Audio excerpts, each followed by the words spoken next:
Okay, guys, so I'm going to walk you through how to hire $1 million appointment setters. It's going to be a mini training. So, this is going to be a little hiring masterclass. Most coaches think hiring a setter is about finding someone who can send messages. It's not. You're hiring the person who controls the quality of every sales conversation your business has. Your calendar is going to be full of people that your setter basically books in there. So if you have a setter that books as many people as possible and sees that as a metric, then you're doing it wrong. I'm going to explain you how to do it right and how to hire a setter who can make you $1 million a year or more. So the first thing you want to keep in mind is the real cost of a bad setter. So a bad setter floods your calendar with unqualified leads. Your closers waste time and sales suffer. So because of the setters and because of the way they do their appointment setting, your closer has to deal with a bunch of uh, unqualified leads. But a great setter protects your calendar, filters out time wasters stringently, sends only prospects who are genuinely ready to buy every single time. And that's how you get the 90% close rate that most people are looking for. It's actually not very difficult. If you have enough leads and then you have enough balls to reject as many people as possible so that you only book people into the calendar who are fully qualified, then you're going to make a heck of a lot more money because you're going to waste less time, right? Many people, they book people into the call just to see if they close. I understand the reasoning behind that, but there is more wisdom behind rejecting people, trying to rule people out. The more you focus on disqualifying people, the more you're going to be able to book people into the call that are highly qualified. So part one is writing the job post. Most job posts attract the wrong people because they describe like a VA role, not a sales role or an appointment setting role. If your post reads, I'm looking for someone to send messages and book appointments, or even appointment setter, you're going to attract admin type people, not salesmen. You're not hiring an admin or a VA. Your setter is the first salesperson in your entire sales process. Write the post accordingly to find someone with the correct skill. Sell the opportunity. Great setters apply because they're excited by the role, not because you listed responsibilities. So you need someone who actually is excited by the role itself. Okay? Use sales language. Real setters recognize terms like close rate, qualification, pipeline. VAs usually don't understand this kind of thing, and most of the time, 90% of people are VAs on this site saying they're appointment setters.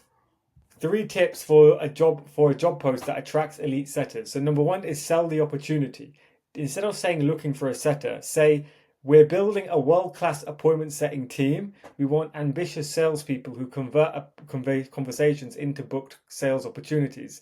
So when someone reads this, they're going to understand what you're looking for, and they're going to be more aligned to it if they are that kind of person. If you just put DM setter, you're going to find someone who's basically a VA trying to be a setter, right? Because they've sent 3 DMs once.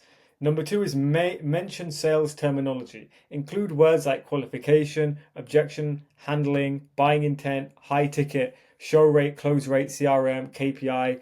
Real setters recognize this language instantly. Someone with experience is going to know exactly what it means. Someone with no experience, who is just, let's say, a VA, won't really understand. So number three is to make them sell themselves. Don't ask for a CV. Ask, how do you qualify a prospect? What's the biggest mistake setters make? What's your follow-up philosophy? By asking questions like this, you're going to eliminate 80% of applicants immediately, because as soon as you start asking these questions, they're not going to have a clue what you're saying. There's been many times I've been hiring setters and they just don't know how to answer these questions. And I immediately know that these people are not built for the job. Versus when I talk with some people, 1 out of 10, someone might reply and give me very, very, very good answers, and I know this person knows what they're talking about. So, the biggest hiring mistakes. I've done appointment setting. Basically, everyone says this, even if they have, not even done it and they've just been a VA. Instead of taking their word for it, ask, walk me through exactly what your daily workflow looked like. Someone experienced will immediately be able to reference the CRMs, the KPIs, the qualification frameworks, follow-up cadences, reporting metrics. Beginners stay very vague, and that gap tells you everything. You're going to get a bunch of people, right, who can say, I do appointment setting and I will be your appointment setter and stuff like this. but they actually have no experience. Either one, they've taken a course on it and they have no experience, or two, they have been a VA and replied to some DMs for someone and they call that appointment setting. It's not. So, part two, the interview. Don't interview to confirm they're good, interview to prove they're not good enough. Your job is to disqualify them, challenge assumptions, push candidates to defend their claims. Okay, disqualify the weak, look for gaps under pressure and exit fast. So whenever you find that that the person is under some kind of pressure, push a little bit harder, and basically they're going to break. And by break, I mean they're not going to know what to say. And when they don't know what to say, it means you found a hole in their skill that they don't have, right? Probe the process. Ask how they arrive at their decisions. So if you want to go even further, if they give you a good answer, but you're not sure if they're genuine or not, you can ask, how did you arrive at this decision? What made you do this rather than this? If you can press people to a point of challenging them, you're going to challenge their ideas. You're not just going to take their word for it, and you challenge and challenge and challenge. You're going to find people are not able to hold up against that, but the best people will. Elite setters hold up under pressure. Average ones reveal themselves quickly when you push back and ask why. So here are the 5 questions that separate pros from pretenders. So number 1 is walk me through your entire DM process. First message to book call. Pros cover opening, rapport, qualification, objection handling, follow-up, booking, CRM update. Bad setters just jump straight into, I ask if they're interested, blah, blah, blah. They just say some bullcrap, right? You just want to focus on people who know what they're talking about. Number 2 is what makes someone not bookable. An elite setter will tell you about filtering, how they filter, great answers. They took, no urgency, no clear problem, window shopping, stuff like that. No authority, unrealistic expectations.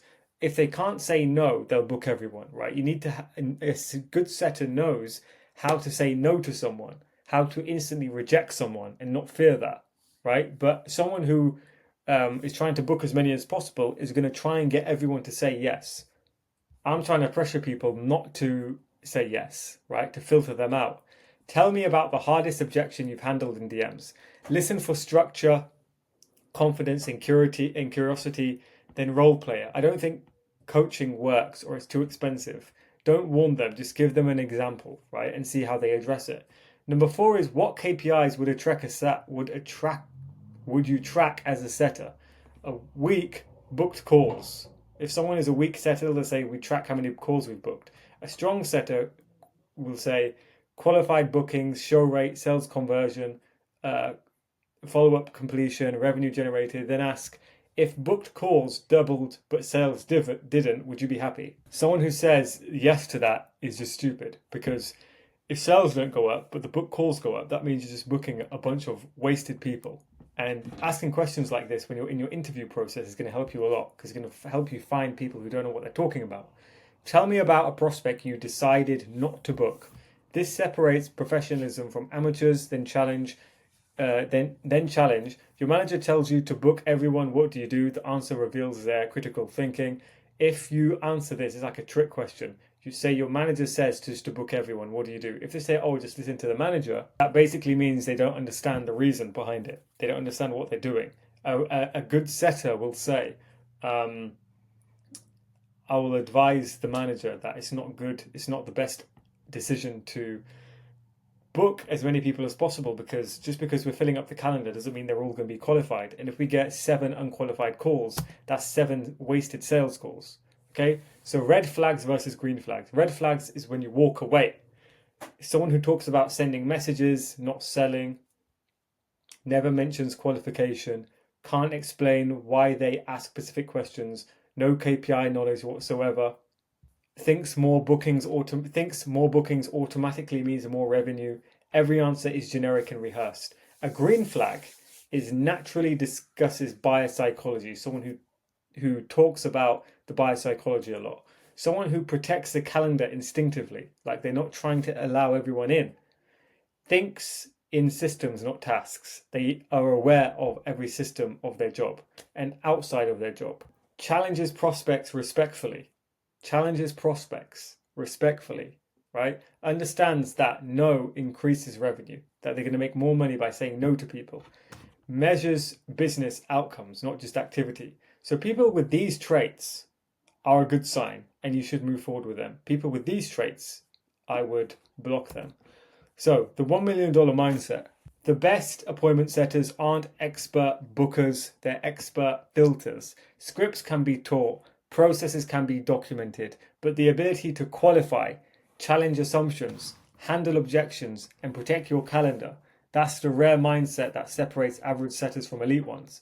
And this is why I say, for example, with AI setting, yes, it can book calls, but it's unable to truly qualify people. Yes, it can fill a calendar up, but are you filling the calendar up with people who are fully qualified, high intent, ready to buy?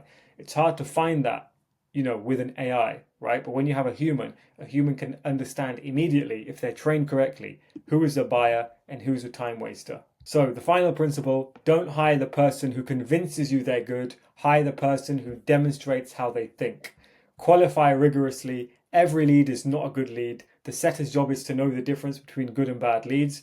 Protect the calendar. The setter should know this. Fewer, better qualified calls means higher close rates and more revenue because you're talking to people who are ready to buy. Think in outcomes.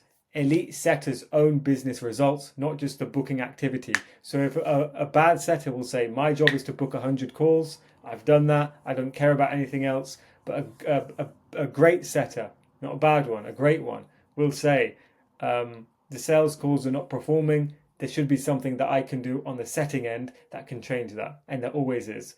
So if you like this video or you want more training, book a call with me down below. Or check out my website, and I'm going to make more videos like this. Stay tuned.